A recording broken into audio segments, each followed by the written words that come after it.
Hello everyone, তো তোমরা কেমন আছো? আশা করি তোমরা ভালো আছো। তো আমি সেহরি করব। তো তোমরা সেহরি করে নিয়েছো, আমি এখনই সেহরি করব।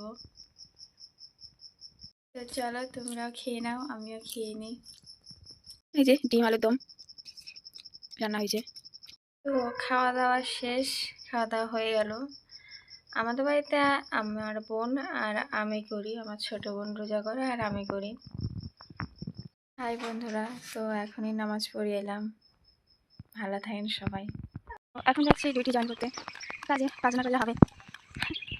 বন্ধুরা তো দাঁতন করবো এবার, খেতে আমরা দাঁতন করছি, তো আমি দাঁতন করবো। ভালো লাগছে না, সত্যি বলছি, মানে এই দুপুর থেকে এত মাথা যন্ত্রণা করছে, মনে হচ্ছে মাথাতে একটা মানে কী বলবো, একটু ভালো লাগছে না। দুপুর থেকে একটু বিশাল মাথা যন্ত্রণা করছে। তো আমাদের প্রথম রোজার ইফতার সাজিয়েছি, দেখো খুব সুন্দর করে। তো আজকে আমাদের প্রথম রোজা কমপ্লিট হলো।